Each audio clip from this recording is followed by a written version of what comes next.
Hello students, last class we have learned the universal law of gravitation. Today's class we are going to learn free fall and acceleration due to gravity. Let us discuss what is free fall. Here you can see all objects falling towards the earth under the action of gravitational force alone. Gravitational force of earth alone are said to be in free fall. You know, if you are dropping an object from a height, it will come down. That is, you are not controlling that object. There the only one force that is controlling the motion of that object is the gravitational force of the earth, or we can say this as force of gravity. Okay, you know children, earth is pulling all the objects towards it. Due to that only that object which is falling towards that is moving towards the earth. You know that. Okay children, so if you are dropping that object from that height, you can say force of gravity is the controlling force. So if an object is coming down like that, we can say that object is in free fall. We can call that object as freely falling object or freely falling body. So once more, all objects falling towards the earth under the action of gravitational force of earth or force of gravity alone are said to be in free fall. Here you can see one object is coming down. You know earth is pulling that object towards it. Okay, so the direction of that force, that is towards that, earth is pulling that object towards it, earth is attracting that object towards it. So here you can see the force is in downward direction, the motion of that object also in same direction. So here what will happen? Due to the force of gravity, here the velocity of the object will be increased. So one object is moving in downward direction. Here we can see that is in free fall. That is what will happen due to the gravitational force of this earth. What will happen to this object? Its velocity will be increased. So velocity is increasing with respect to time. Here you can see the direction is not changing, but the magnitude is changing. Speed of that object is changing towards the earth means the speed of that object is increasing there. So we can say velocity is changing and acceleration is there. We can call this acceleration as acceleration due to gravity. You know, if there is any change in velocity, acceleration will be produced. Here the acceleration is due to the force of gravity. So we can call this as acceleration due to gravity. It is very important children. We can use small letter g to denote this acceleration due to gravity. Don't make mistakes. This capital G, that is universal gravitational constant. Small letter g, that is acceleration due to gravity. How can we say acceleration produced in a freely falling object? That we can call as acceleration due to gravity. Listen children, for this acceleration due to gravity, a constant value there, that is 9.8 meter per second square. You know acceleration, no. So the SI unit of acceleration is meter per second square. So here we have a constant value, acceleration due to gravity, that is g is equal to 9.8 meter per second square. But for doing problems, sometimes it will be given there as 10 meter per second square. But the value, it's constant, that value is 9.8 meter per second square. Its unit is meter per second square. Now, if you are dropping an object, I told you know that is moving towards the direction of that force. So here we can say velocity is increasing. Velocity is increasing means there you know positive acceleration. So if an object is moving in downward direction, vertically moving down means there we can take that acceleration due to gravity as positive 9.8 meter per second square. So if you are throwing an object, there what will happen? If you are throwing an object, you know that time also earth is pulling that object towards it. So the force is in the downward direction and the object is moving in upward direction. Both are in opposite direction, no? So here what will happen? Here the velocity will be decreased. Why? The direction of motion of that object is against the direction of force. So here the velocity will be decreased. Okay, velocity decreasing here. Velocity decreasing means which acceleration? Negative acceleration. So if an object is moving in upward direction, that is against the direction of force of gravity. So here we can say acceleration is negative and here the value is minus 9.8 meter per second square. That means an object is coming in downward direction means that is acceleration positive 9.8 meter per second square. Then here if you are throwing an object is moving in upward direction means there the acceleration due to gravity we have to take as minus 9.8 meter per second square. Now we have to derive an equation for this acceleration due to gravity. For that here you can see earth and we have to consider an object having mass m at a distance of d from the earth. At a distance means from the center only we have to consider, you have to mark it like that. Here we can take m is the mass of the earth and small m is the mass of that object. dB the distance between that two. So that two object means earth and that object. Then according to universal law of gravitation we can write that force as F is equal to Gmm divided by d square. Now this is that object, no? That mass of that object is m and this is moving down in downward direction. That means we can say that is in free fall also. So that day what will happen? Acceleration will be there, no? Then from Newton's second law we can write that force as F is equal to m into a. But here we are considering the only force there, force of gravity, that is moving there, not moving also this force of attraction there. So instead of this acceleration a, we can write g there, acceleration due to gravity. Then we can write this as F is equal to m into g.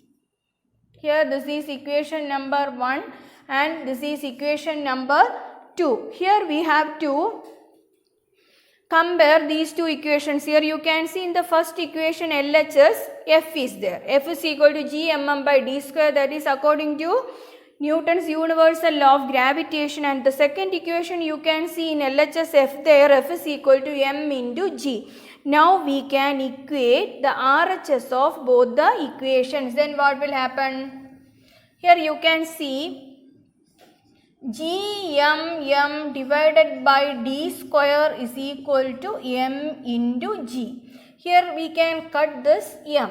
Both are same, no? So here you can write this as g is equal to Gm divided by d square. Okay, this is acceleration due to gravity. In this, capital G is universal gravitation constant, m mass of the earth and d is the distance between that object and the earth. By using this diagram only we derived this equation g is equal to gm by d square. Now we are going to consider that object is on the surface of the earth or near to the surface of the earth. Then how to write? Here you can see this is radius of earth, no? R. We can take R as the radius of the earth. If that object is near to the earth or on the surface of the earth means that distance will be negligibly small. So we can take that distance as d is equal to r. Then we can write this equation as g is equal to gm divided by r square. Okay children, g is equal to gm divided by r square. In this you can see g is gravitational constant, m mass of the earth, r is the radius of the earth. All these are constants, no? So we can say this acceleration due to gravity is a constant. That's why I told you. For that we can take the value as 9.8 meter per second square. If you are putting the values of g, mass of the earth, and radius of earth in this equation, you will get that as 9.8 meter per second square. But we have to discuss about the variation in this acceleration due to gravity also. Listen children, this is the equation for acceleration due to gravity. G is equal to gm by r square. That time I told you g is a constant. If you are doing problems also, we have to put the value as 9.8 meter per second square. But here is some variation. Let us see what is that. You know the shape of the earth. That is not a perfect sphere. Then here you can see this is equator, equatorial radius, and here it is polar radius. Can you compare this? Here we can see RE, equatorial radius, is greater than polar radius. Okay, equatorial radius is greater than polar radius. That means RE is not equal to RP. This is in elliptical shape, so we can say RE not equal to RP. Here RE is greater than RP. RE means equatorial radius, RP polar radius. If you are substituting that values there, here you can see in that denominator R square there. Listen children, if RE is there, RE greater than RP, no, then from that we can write the acceleration due to gravity at the equator will be less than the acceleration due to gravity at the pole. Why means we can write this as G is equal to GMGE is equal to GM divided by RE square. Then GP is equal to GM divided by RP square. Please compare this. Here we can see here RE greater than RP. That is in denominator, no. So what will happen to this value? This will be less than this value. Okay, GP. So here we can write the acceleration due to gravity at the equator will be less than acceleration due to gravity at the poles. Okay. Listen children, here we are discussing about free fall and the acceleration due to gravity. One object is falling freely, there what will happen? Acceleration due to gravity there. Here you can see in this equation G, a universal gravitation constant, M, mass of the earth, and R, radius of the earth. Nothing is specified about the mass of that object. Okay, that means this G, acceleration due to gravity, does not depend on that mass. How much is that? Equations of motion for freely falling object. Here we know equations of motion, you know V is equal to U plus AT, first equation.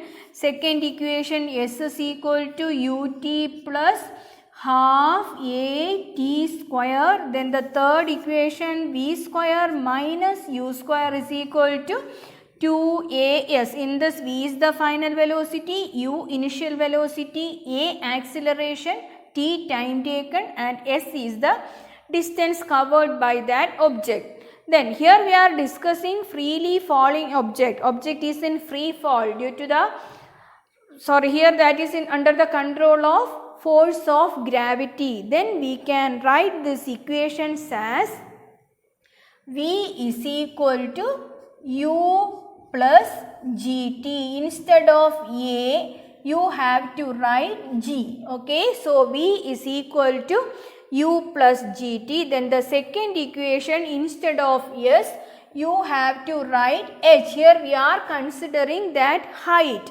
So here H is equal to UT plus half GT square. Then V square minus U square is equal to 2GH.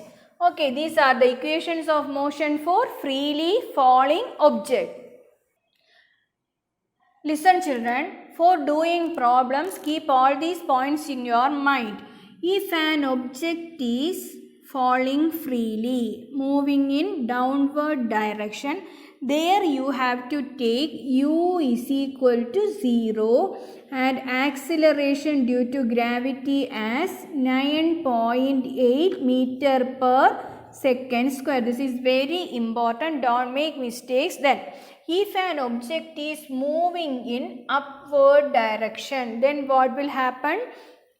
Here that is thrown with a velocity. Okay, that means one value will be there. This object is thrown with a velocity. Then after reaching that maximum height, here if it is moving in upward direction, due to the force of gravity, what will happen? Its velocity will be decreased. So decrease. After that, what will happen? The final velocity will be 0. Okay, after reaching that maximum height, the final velocity will be 0. This we can say like this way. If that velocity is equal to 0, what will happen? It will start to come down. That is the maximum height. Okay, so after that, what will happen? It will start to come down. That time we can take that initial velocity in downward direction. That motion we can take, that day u will be 0 and g positive 9.8 meter per second square. But in this case, we can take g is equal to minus 9.8 meter per second square. So, downward motion means u0 g 9.8 meter per second square. Object is moving in upward direction. There you have to take v is equal to 0 and the acceleration due to gravity as minus 9.8 meter per second square. Then children, about the time we are saying, here it is moving in upward direction. Now, if you are throwing an object, after reaching that maximum height, what will happen? It will start to come down. Okay, so the time taken by the object to reach that maximum height we can take as time of ascent. Then after reaching that maximum height, velocity will be 0. It will start to come down. Okay, that will reach the ground. That time taken to reach the ground, that is time of descent. Okay, here these two will be equal. Time of ascent will be equal to time of descent. All these points you have to keep in your mind for doing problems. Next class we will discuss mass and weight.